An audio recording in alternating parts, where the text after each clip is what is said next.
Buenos días otra vez. Ahora estamos con la mesa de los registradores y la tokenización de activos. Es mucho más interesante de lo que aparentemente por la seriedad de los registradores podría parecer. Yo, según voy hablando con ellos, me voy enterando de cosas que van a afectar directamente a todo este mundo, tanto de forma positiva como que hay que tener en cuenta para evitar posibles problemas. Estamos hablando de la tokenización de activos. El registro de la propiedad y mercantil tiene mandato legal y garantiza la propiedad de nuestros bienes, derechos y transacciones en España. Esto nos da seguridad jurídica. Hay más de 1000 registros, están todos digitalizados y sus trámites son accesibles de forma online y desde una aplicación. El Servicio de Sistemas de Información del Colegio de Registradores de España trabaja para incorporar las últimas tecnologías y también blockchain. José María de Pablo Somulloni, que es el director de Sistemas de Información de Registradores de España, ha encauzado este camino desde hace años. Está aquí con nosotros. También nos acompaña Jimena Campuzano y Jesús Sieira Gil, que ambos son registradores de la propiedad y mercantil, y se han volcado desde el principio con esta tecnología, la han investigado, han escrito libros, han dado conferencias y van a explicar la forma de tokenizar, digitalizar activos inmobiliarios con respaldo legal y para dar seguridad a los propietarios. Sin más, empezamos con José María de Pablo Somulloni. Buenos días, don José María. Buenos días, Susana. Bueno, en primer lugar, millones de gracias a la Universidad de Navarra y a Susana por darnos la oportunidad de, pues de seguir explicándonos y de seguir dando nuestra opinión. Y, en un mundo en el que yo hoy, esto suena también un poco a despedida, porque yo dejo ya el cargo de director de Servicios de Sistemas de Información del colegio, porque hay elecciones ahora a la Junta de Gobierno y yo no me presentaré, pero sí quiero recordar que hace pues prácticamente 4 años, una de mis primeras intervenciones, de las primeras entrevistas que hice fue con Susana, y hoy pues de alguna manera también con esto voy a cerrar también pues mi intervención más o menos pública en representación del Colegio de Registradores. Yo recuerdo muy bien aquella entrevista, Susana, en la que hace pues prácticamente 4 años no había artículo o no sé, conferencia sobre blockchain que se preciase que no empezase diciendo que los registradores y los notarios íbamos a desaparecer con blockchain. Eso era pues el mantra en el que cualquier introducción, en la primera muletilla que se decía en cualquier lugar, es esto va a terminar con los notarios y con los registradores. Y entonces después ya pues empezaba a hablar, ¿no? Entonces, entramos en ese mundo y recuerdo aquella primera entrevista, Susana, en la que nosotros dijimos que nosotros no temíamos a la tecnología.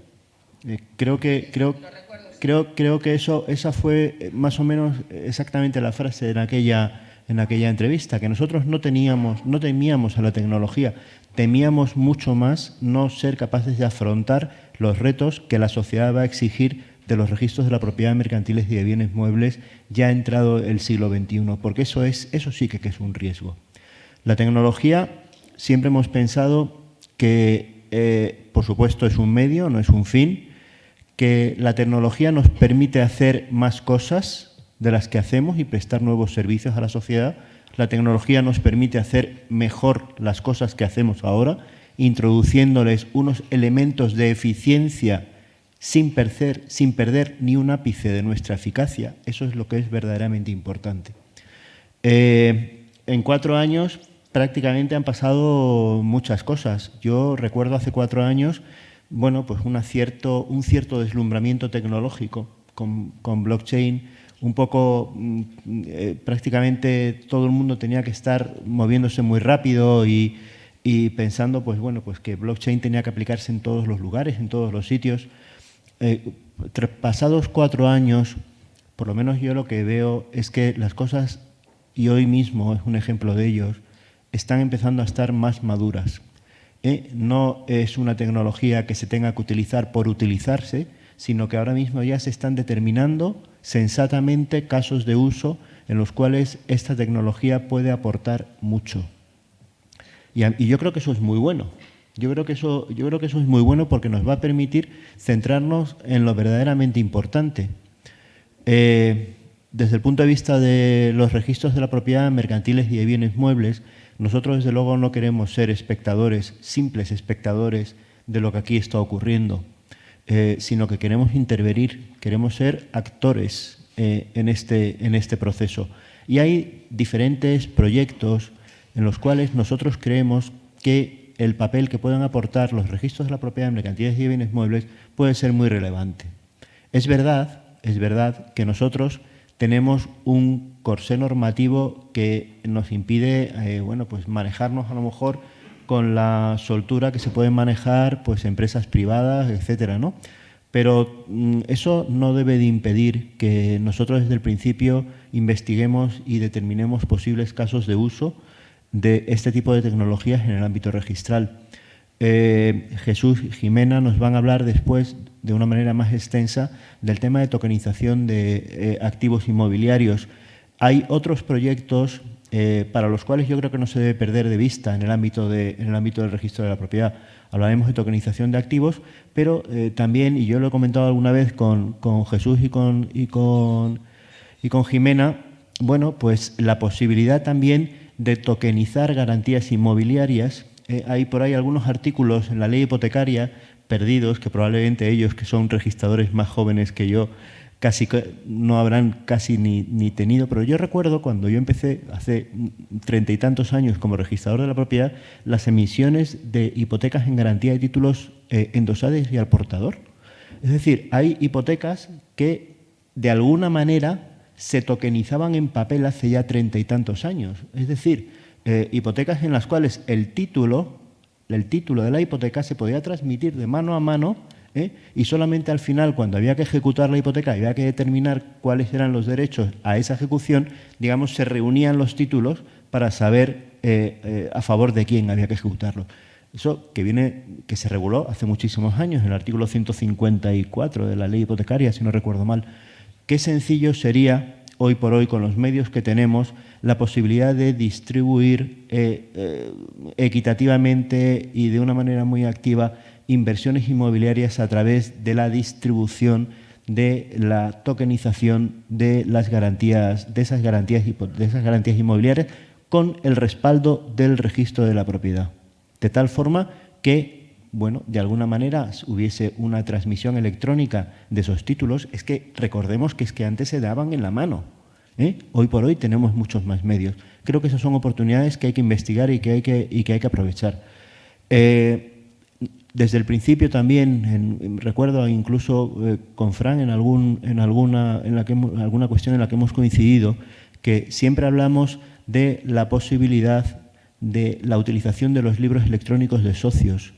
El libro electrónico de socios que pudiese dar como un servicio por parte del registro mercantil está en el ADN de la tecnología blockchain. Los libros de socios no son más o menos que unos sistemas de anotaciones en cuenta en las cuales los administradores tienen que determinar quiénes son los partícipes de una sociedad. Es muy importante porque la legitimación frente a la sociedad viene determinada por la inscripción en el libro de socios.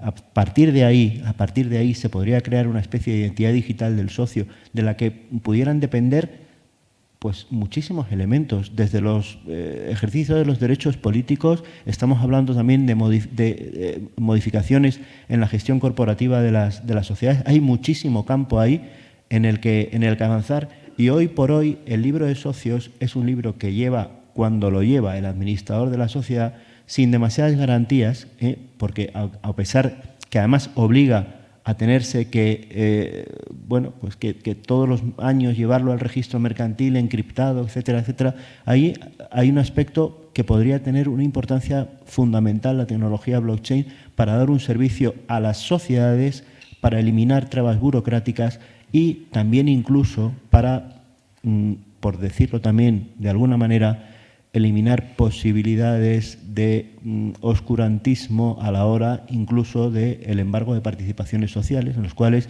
la Agencia Tributaria, la Tesorería General de la Seguridad Social, tiene verdaderas dificultades. Creo que eso sería un caso de uso muy claro, que nosotros ya hemos propuesto y hemos elevado también a la Administración cuando hemos podido hablar con ellos. Otro caso es los libros electrónicos de las actas de las comunidades de propietarios.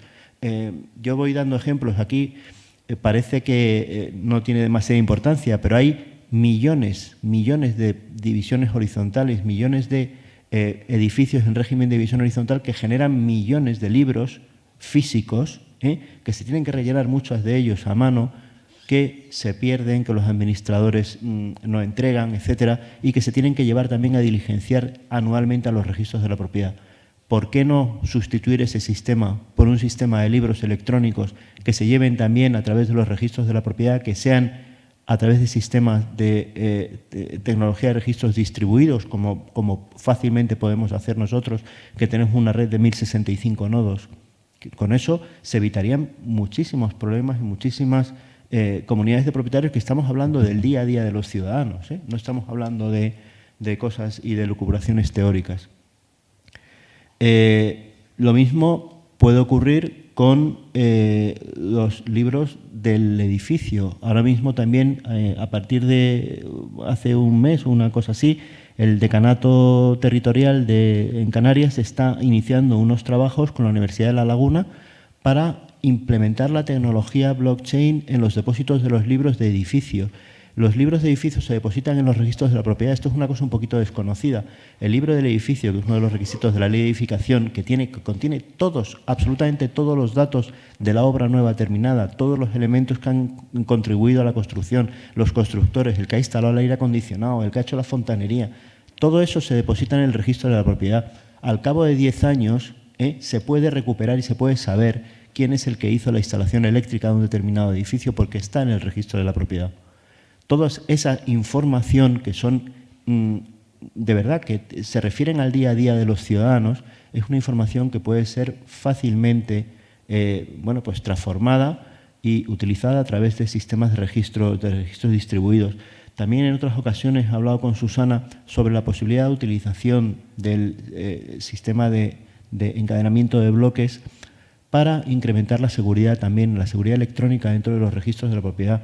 Hoy por hoy hay muchísimos documentos electrónicos en los registros de la propiedad que se firman con firma electrónica, a partir de los cuales se puede extraer, se puede aplicar o se aplica un algoritmo de función de hash. Esos hash se pueden a su vez encadenar y se pueden establecer medidas de seguridad para comprobar prácticamente en tiempo real, o por lo menos incluso estableciendo unos robots que pudieran detectar muy a tiempo posibles inconsistencias en esos documentos electrónicos. En fin, creemos que hay muchísimo campo para que los registradores no seamos menos espectadores de esta tecnología, sino que también podamos ser actores, no solamente dentro de nuestro propio ámbito registral, sino también colaborando con todas las demás instituciones que pudieran, que vemos que estos casos de uso importantísimos están ya surgiendo.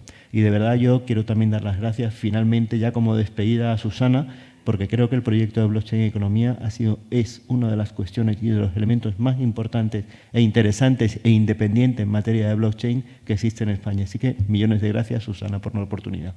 Bueno, eso intentamos.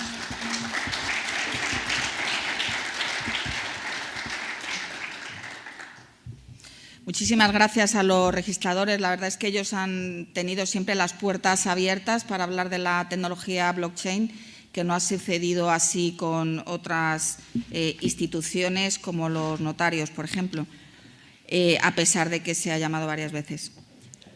Sin más, les voy a dejar con Jimena Campuzano y Jesús Sieira, que he comentado. Ellos llevan años investigando sobre la tokenización de activos. Creo que van a contar cosas muy interesantes. Muchísimas gracias por venir a los dos. Muchas gracias, Susana. Muchas gracias también a la Universidad de Navarra por la organización de estas jornadas. Y continuando un poco en la misma línea que anticipaba José María en relación a distintos supuestos o casos de uso en los que el registro de la propiedad puede aportar realmente valor añadido como consecuencia de su propio funcionamiento, ¿no? Vamos aquí a analizar brevemente la cuestión relativa a la tokenización de activos físicos, ¿no? De cara a cómo, si es posible, desde un punto de vista jurídico, constituir una estructura jurídica viable y una estructura jurídica, en todo caso, con la misma seguridad jurídica, publicidad y transparencia que las transmisiones off-chain o las transmisiones no digitales que a día de hoy todos conocemos. Cuando hablamos en primer lugar de tokenización o tokenización de activos físicos, lo que nos estamos refiriendo no es más que a representar digitalmente un determinado activo físico, ya sea mobiliario o inmobiliario, con la finalidad fundamental de que pueda ser objeto de transmisión on-chain, puede ser objeto de transmisión digital. Esto es, lo que estamos intentando a estos efectos es blockchainizar el proceso de transmisión inmobiliaria, utilizar esta tecnología de cara a la utilización de la misma para proceder a transmisiones inmobiliarias.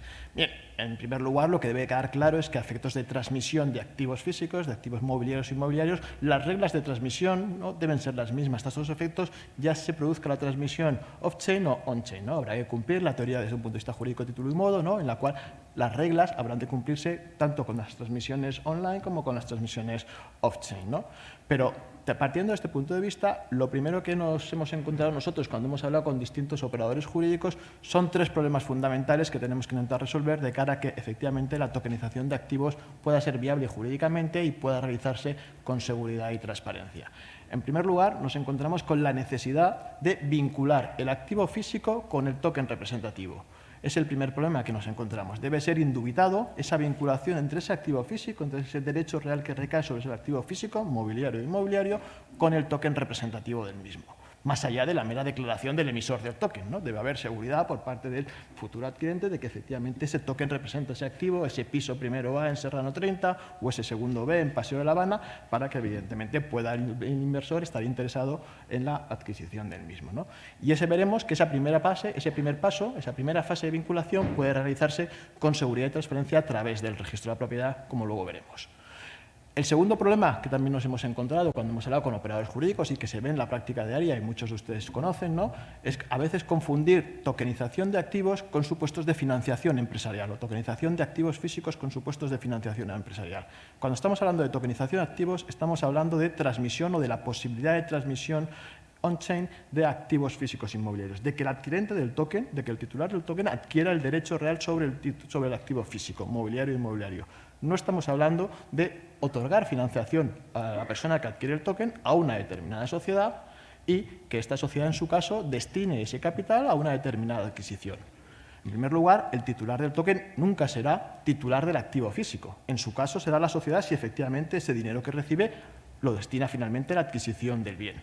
No será el titular del token. El titular del token lo que tendrá es un derecho a una determinada rentabilidad económica prometida por parte del emisor, pero eso no es adquisición de ningún tipo de activo físico y es lo primero que tenemos que ver de cara a diferenciar, a pesar de que en estos supuestos se hable de tokenización de activos. El emisor, o sea, en este caso, el que adquiere el token, está financiando a una determinada sociedad a cambio de una futura rentabilidad prometida, más o menos cierta, con un doble o triple dígito, según los casos, o ningún dígito, ¿no?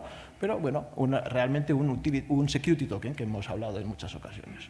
Además, debe tenerse en cuenta que ese titular del token no solamente no adquiere propiedad del activo físico, es que tampoco adquiere propiedad en la sociedad que emite el token, porque no está comprando ni ninguna acción ni ninguna participación social. Simplemente está financiando como consecuencia de una futura rentabilidad que pretende obtener. Supuesto también muy diferente a lo que se está hablando a lo que cuando realmente nos referimos a tokenización de activos físicos como supuesto de adquisición o de posibilidad de adquisición del activo físico mobiliario o inmobiliario, ¿no? Y en tercer lugar también, como tercer problema que nos encontramos en la práctica a estos efectos, es la necesidad igualmente de compatibilizar las transmisiones online con las transmisiones offline, ¿no? Off-chain. Es necesario a estos efectos no excluir como forma de transmisión, cuando se pretende tokenizar un activo físico, las formas de transmisión tradicionales o no digitales, ya sea transmisiones a través de documento público, documento privado o transmisiones con carácter verbal, que existen desde hace mucho tiempo en nuestro ordenamiento jurídico y que deben necesariamente compatibilizarse con esta forma o nuestra nueva forma de transmisión, que es la transmisión a través de blockchain, como ahora explicaremos en los distintos pasos de su estructura jurídica. ¿Y por qué debe necesariamente compatibilizarse? Pues, en primer lugar, digital por la propia naturaleza del activo. El activo es un activo físico, no es un activo digital o exclusivamente digital. Es un activo físico que cabe su desplazamiento material a favor de un futuro adquirente, ¿no?, fuera de la cadena de bloques, como también antes se anticipaba cuando hablaba el representante del Banco de España, ¿no? Y, en segundo lugar, porque si solo se pudiese obtener una transmisión inmobiliaria de forma digital como consecuencia de la tokenización, se producirían efectos muy indeseables, como la imposibilidad de embargo por parte de administraciones públicas o órganos judiciales, o la imposibilidad igualmente de ejecuciones hipotecarias o ejecuciones forzosas por parte de administraciones públicas. ¿Por qué? Porque la clave privada que todos conocemos no es de público conocimiento, con lo cual ya hemos visto muchas noticias de prensa en ámbitos anglosajones donde se imposibilita a estos efectos un determinado embargo como consecuencia del desconocimiento de la clave privada. Con lo cual es necesario compatibilizar, si se quiere blockchainizar el proceso de transmisión inmobiliaria, la transmisión on-chain con la transmisión off-chain. Y esa posibilidad de compatibilidad, igual que en el supuesto de vinculación, se puede realizar con seguridad y transparencia, como vamos a explicar ahora brevemente, a través del registro de la propiedad. Brevemente, ¿cuáles son las estructuras básicas, cuáles son los elementos básicos de una estructura jurídica necesaria para tokenizar con seguridad jurídica, transparencia y publicidad? Pues, en primer lugar, como hemos dicho, la vinculación del token con el activo físico. ¿Cómo puedo obtener esa vinculación? ¿Cómo puedo conocer fehacientemente que la persona que me dice que me va a transmitir un activo por medio de un token, un activo físico por medio de un token, es efectivamente titular de ese activo y de ese activo físico? Pues si cuando yo voy a adquirir un inmueble acudo a la institución que se denomina el registro de la propiedad para conocer quién es el titular y cuál es el objeto sobre el cual recae su derecho, parece lógico que sea esa misma institución la que venga a establecer la vinculación. Esto es, que el titular registral haga constar en el registro que su activo tiene una representación digital. Tiene un token que él ha creado en una determinada plataforma, identificando alfanuméricamente el token, identificando la plataforma, de tal manera que esa circunstancia se haga constar en el contenido del asiento registral. ¿Se puede hacer constar esto a día de hoy? Sí, sin ningún problema. Hay un principio de especialidad recogido en la legislación hipotecaria en la cual permite hacer constar cualquier circunstancia relativa al derecho inscrito. Y en este caso lo que se está dando es, por parte del titular registral, una representación voluntaria de su derecho, de su activo, de cara a ver si, en su caso, quiere o no transmitirlo de manera digital. Además de poder transmitirlo de manera no digital, se amplía sus facultades dispositivas en el sentido de que aumenta los medios en los cuales puede disponer del mismo. Puede disponerlo off-chain, pero también a través de esa vinculación podrá disponerlo, si así lo considera, on-chain, compatibilizando una y otro sistema.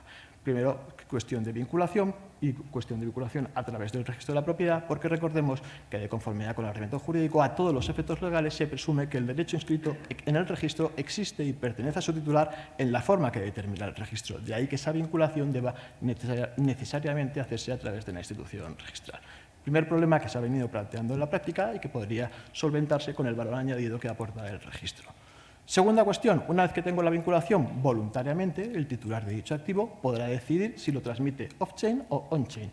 ¿Que decide transmitirlo on-chain? Pues acudirá a la plataforma concreta en la cual haya creado ese token. En esa plataforma se producirá la entrega del token del wallet del transmitente al wallet del adquirente.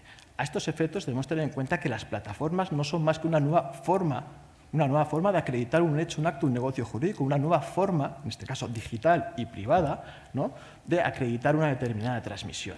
Las plataformas blockchain, las plataformas con tecnología blockchain, nunca, y aquí después de varios años de estudio creo que lo podemos decir ya con cierta tranquilidad, nunca van a sustituir a un registro de la propiedad, un registro jurídico de derechos, por una simple razón, porque no hacen ningún tipo de control de legalidad. Es decir, se puede acreditar y subir a una plataforma un determinado hecho, acto o negocio, pero no puede de ninguna manera a día de hoy proceder a controlar su legalidad, que es el valor añadido que efectúa el registro. Es una mera transmisión privada, como Jimena y yo ahora mismo podemos en un contrato privado intentar transmitir pues este edificio o la Torre Picasso. Bueno, consta en el contrato privado, consta en la plataforma digital.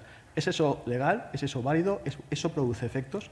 Para eso está, en ese caso, para eso está el registro de la propiedad, para acreditar frente a todos quién es el titular de derecho, tanto si la transmisión se produce de manera no digital como si la transmisión se pretende producir de manera digital. Las plataformas tienen un importante ámbito de acción. Esto es, operar como marketplace de carácter privado donde se pueda realizar esa transmisión entre ausentes. una persona ubicada en Japón puede adquirir sin ningún problema un activo ubicado en España a través de esa plataforma, a través de una forma privada y digital en lo que coste ese negocio jurídico, teniendo en cuenta que el desplazamiento del token no es más a estos efectos que una traditio simbólica del activo, algo que hasta hoy no se podía realizar y que se puede realizar como consecuencia de esa vinculación previa del token con el activo físico en el registro. Ámbito de actuación claro en el ámbito contractual, no registral, de las plataformas de tokenización, ¿no?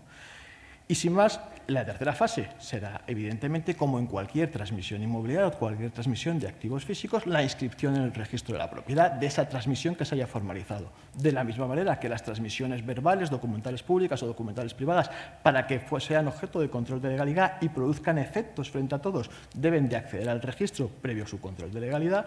Una transmisión en forma digital y privada igualmente deberá, en su caso, presentarse en el registro para su legalidad conforme a los requisitos legales, ya sea directamente si se modifica la ley y a través de una elevación a pública más o menos ágil, podrá procederse a su presentación en el registro e inscribirse previo control de legalidad de la misma, ¿no? Y producir, evidentemente, esa oponibilidad frente a todos, frente a terceros. ¿Que no se inscribe la transmisión digital? Pues como si hoy no se inscribe la transmisión en documento privado, una eficacia meramente interpartes. Bien, bueno, el titular registral seguirá siendo frente a todos quien sea el titular del registro. ¿Que se decide voluntariamente inscribirse? Bueno, pues entonces se producirá ese control de legalidad y una vez inscrita esa transmisión no digital, igual que las transmisiones, esa transmisión digital, igual que las transmisiones no digitales, producirá efectos frente a terceros. El ámbito de la tokenización de activos no altera el sistema de transmisión. Lo que viene a traer es una nueva forma digital y privada de transmitir las mismas, agilizando fundamentalmente la contratación entre ausentes y produciendo una serie de efectos jurídicos que a continuación Jimena os comentará. Y sin más, de nuevo, agradecer a Susana la organización de las jornadas y a ustedes su presencia aquí.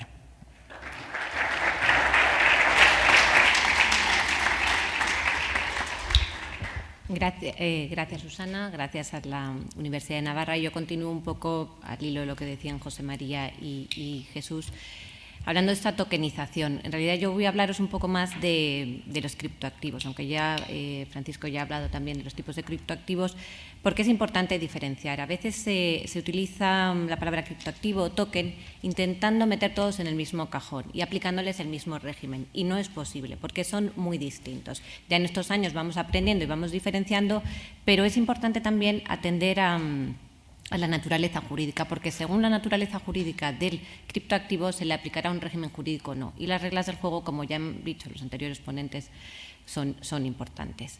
Podemos hablar de criptoactivos representativos de valor, únicamente y exclusivamente de valor, como son las criptodivisas, claramente Bitcoin. El valor de Bitcoin, que viene determinado por la ley de la oferta y la demanda, nada más. También dentro de los criptoactivos representativos única y exclusivamente de valor tenemos los ART, Asset Related Tokens. Aquí el valor sí que viene referenciado a un índice externo. Viene a una única moneda de curso legal, stablecoins, viene una cesta de activos que pueden ser monedas de curso legal, que pueden ser otros criptoactivos o materias primas. Pero todos estos criptoactivos son única y exclusivamente representativos de valor. Quiero decir, no representan derechos. El que tenga un Asset Related Token tiene un Asset Related Token, valdrá lo que valdrá, pero no podrá exigir que se le dé su contravalor en la moneda de curso legal, ni tampoco podrá exigir la materia prima correspondiente. Así, frente a esta categoría de criptoactivos representativos de valor, aparece la otra gran categoría, que es criptoactivos representativos de derechos. Aquí sí que el criptoactivo, el contenido de este archivo electrónico emitido en una plataforma blockchain a través de un smart contract, que en sí no vale nada, aquí sí que representa un derecho. Este derecho es derecho a exigir algo. ¿Qué derechos hay en nuestro ordenamiento? Dos grandes tipos de derechos. Y en función de estos dos grandes tipos de derechos podemos clasificar a los criptoactivos representativos de derechos en dos grandes grupos, prestacionales o no prestacionales. Aquí, para que los que no sean juristas, criptoactivos prestacionales son criptoactivos representativos de derechos personales. ¿Qué significa esto? Son derechos a exigir algo a alguien, a una persona. Generalmente, ¿a quién? Al emisor del criptoactivo, a la entidad emisora o plataforma.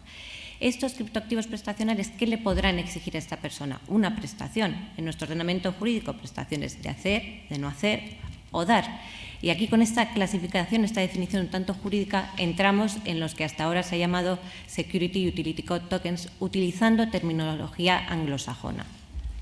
Si la prestación es de hacer, estaremos ante un utility token, como los puntos de Iberia Plus. Yo tengo derecho a Iberia Plus a exigirle que me adelante el embarque o que me canjee vuelos, pero nada más.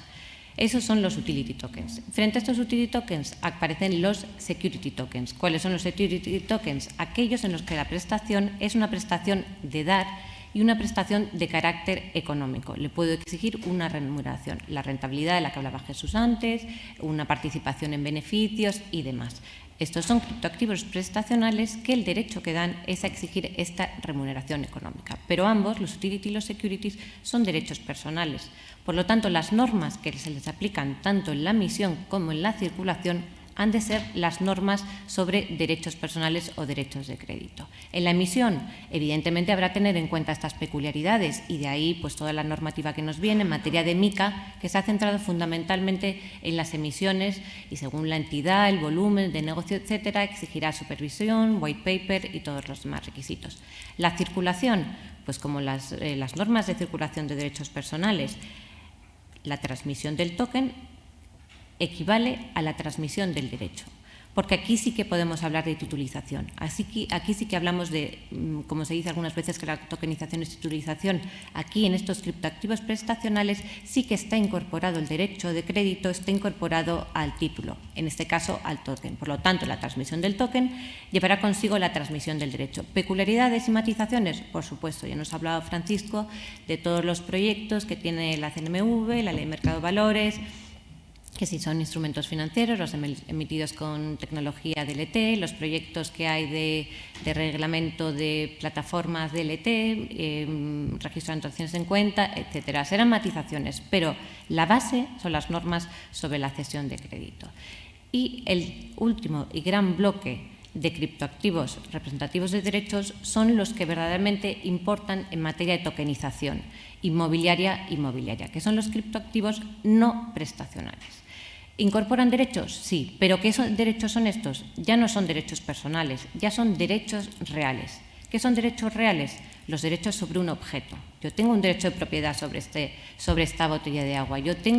No es que tenga derecho a exigirle a alguien que me entregue la botella, no, yo tengo un derecho frente a esta botella y este derecho es ejercitable frente a todos. Todos tenéis que respetar mi derecho. ¿Pueden estos derechos reales ser tokenizados? Sí, sí pueden, con la estructura jurídica que ha mencionado Jesús anteriormente. ¿Cuál es la particularidad de estos derechos, de estos criptoactivos no prestacionales? Que hay un objeto que existe en el mundo físico que no podemos tokenizar.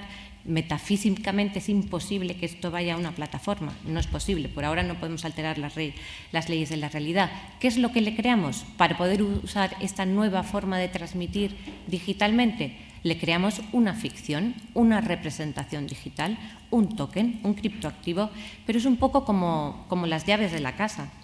Las llaves de la casa, las que tengo yo en el bolso, representan la propiedad de mi casa, pero nunca incorporan la propiedad de mi casa. Si yo, cualquiera de vosotros, os doy las llaves de mi casa, desde luego no significa que os esté entregando la propiedad de mi casa. Por eso, en materia de derechos reales, es importante recalcar que estos tokens, estos criptoactivos, no incorporan el derecho a la propiedad. Son un símbolo, una representación que facilita la transmisión, pero nunca pueden incorporar estos derechos reales. Creo que Susana me está diciendo que me estoy cortando. Termino. Tokenización inmobiliaria o mobiliaria determinada, joyas, muebles, barcos, por supuesto. ¿Se puede hacer? Sí, y los registradores estamos abiertos y de hecho os hemos ofrecido una estructura jurídica. Ahora, sujetándonos a las reglas del juego y entre ellos nuestra participación en materia fundamentalmente de vinculación. Sí, muchísimas gracias a todos. Una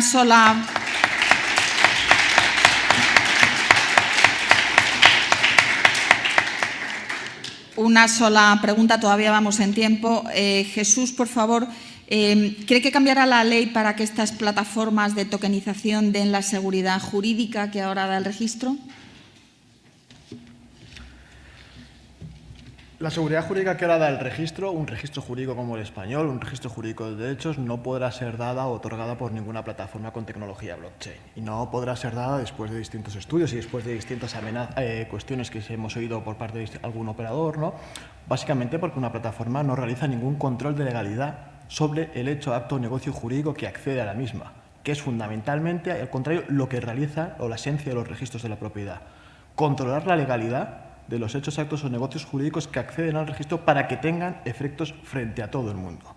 Y ese juicio subjetivo, ese juicio de legalidad, no puede realizarse nunca de manera automática. No es algo, un automatismo y directamente que sea la parte el que suba un determinado acuerdo, un determinado negocio, ¿no? Sin ningún tipo de control de legalidad. Con lo cual, la ley nunca va a ir en ese sentido, o en nuestra opinión creemos, ¿no?, para mantener el mismo nivel de seguridad jurídica actual y, evidentemente, no dar un retroceso. Nunca se sabe hacia dónde puede evolucionar la normativa jurídica que decida soberanamente el Parlamento, ¿no?, pero nunca otorgaría en ese sentido la misma seguridad jurídica. La ley a estos efectos, o el ordenamiento jurídico a estos efectos, lo que podrá hacer será potenciar que determinadas plataformas tengan unos determinados requerimientos técnicos y un determinado sistema de gobernanza para que las transmisiones, en su caso, que en esas plataformas privadas se puedan realizar o se pretendan realizar, ¿no?, puedan acceder telemáticamente a través de los canales que nosotros ya tenemos al registro. Esa sería la vía, en su caso, junto con medidas fiscales de alguna manera. Pero la labor del registro como la propiedad, como control de legalidad, nunca podrá ser objeto de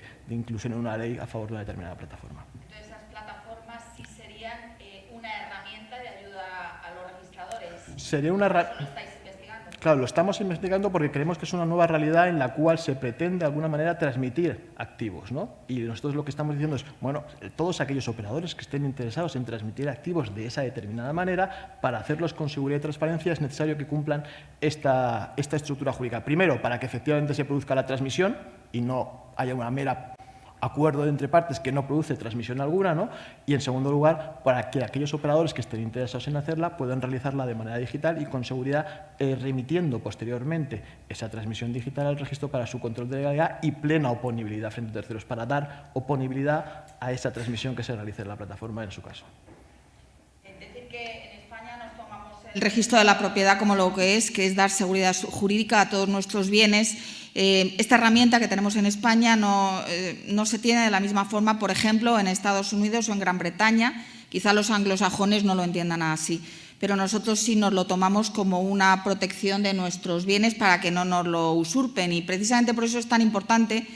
Yo por lo menos doy muchísima importancia a toda la labor que se está haciendo en el registro para integrar todas estas tecnologías, también la tecnología blockchain, y que todas estas plataformas que están surgiendo ahora como innovación muy importantes puedan llegar a buen puerto en un solo camino para todos nosotros. Muchísimas gracias a los registradores, muchísimas gracias por la labor que realizáis, y bueno, a José María de Pablos, muchísimas gracias por la labor que nos ha prestado a Blockchain Economía durante estos años, y que espero que sigamos, aunque ya no esté al frente de su departamento. Gracias a todos. Ahora va a venir